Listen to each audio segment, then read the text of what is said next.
প্রিয় দর্শক, আসসালামু আলাইকুম। আজকে আমরা চলে এসেছি রাজধানীর মিরপুরে। আমরা আপনাদেরকে মিরপুর সম্পর্কে কিছু তথ্য দেওয়ার চেষ্টা করব এই ভিডিওতে।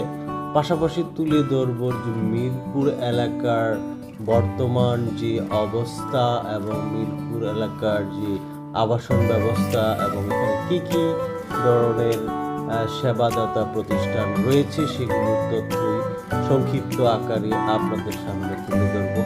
তো সেই জন্য আজকে আমরা মিরপুরের 1 নম্বরে চলে এসেছি। তার আগে আপনাদেরকে একটি তথ্য দিয়ে রাখি।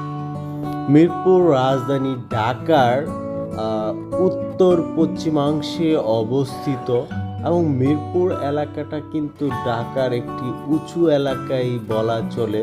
বর্তমান ঢাকা যদিও বিভিন্ন কৃষি জমি এবং জলাশয়ের উপর দিয়ে বর্ধিত হচ্ছে, মিরপুর ঢাকার একটি শক্ত উঁচু মাটির এলাকার মধ্যে অবস্থিত একটি অঞ্চল এবং এই মিরপুরের আয়তন প্রায় 58.66 বর্গ কিলোমিটার।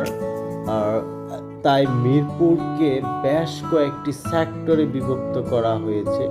প্রায় 12টি সেক্টরে বিভক্ত হয়ে রয়েছে মিরপুর। তো আমরা আপনাদেরকে দেখানোর চেষ্টা করব মিরপুর 1-এর অবস্থা। এবং মিরপুর 1 কিন্তু মিরপুরের মধ্যে সবচেয়ে বড় একটি এলাকা। আর মিরপুরের পশ্চিম পাশে রয়েছে টেকনিক্যাল কিংবা গাবতলী এলাকা অবস্থিত এবং এর উত্তর পাশে রয়েছে তুরাগ নদী এবং এর দক্ষিণ পাশে রয়েছে শ্যামলী, দক্ষিণ পূর্ব পাশে রয়েছে আগারগাঁও এলাকা। তাছাড়া এর পূর্ব পাশে রয়েছে ঢাকা ক্যান্টনমেন্টের অবস্থান, যার পূর্বে রয়েছে বনানী এবং গুলশান।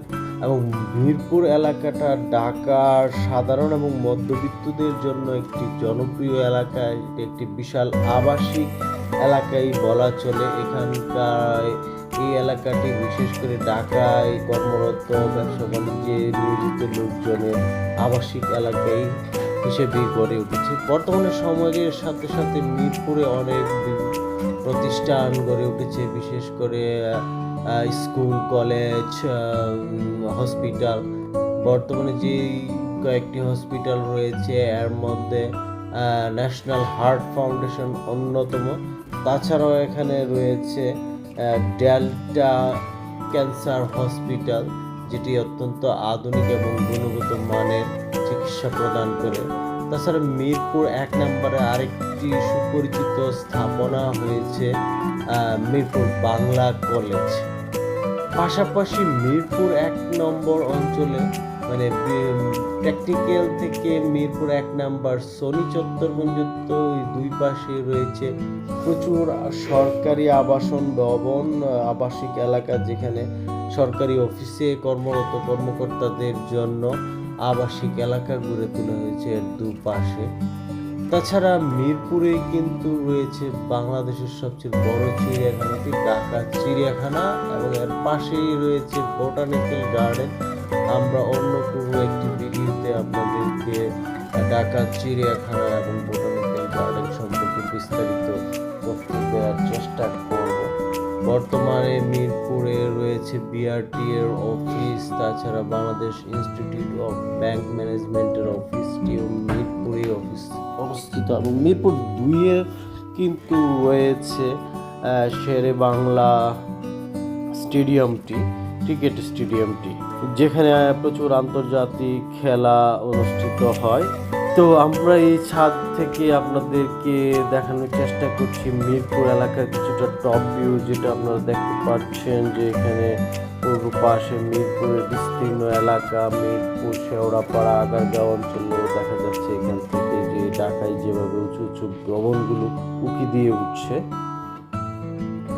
ঢাকায় যে সকল সরকারি স্পেশালাইজড হসপিটাল রয়েছে সেগুলো কিন্তু মিরপুর থেকে খুব সন্নিকটে। যারা ঢাকায় চিকিৎসার জন্য আসেন এবং সরকারি হসপিটালে চিকিৎসা করতে চান, বিশেষ করে পঙ্গু হসপিটাল, জাতীয় চক্ষু হসপিটাল, জাতীয় মানসিক হসপিটাল এবং জাতীয় কিডনি হসপিটাল এবং হৃদরোগ হসপিটালও শ্যামলীতে অবস্থিত, যেটি মিরপুর থেকে খুব সন্নিকটে।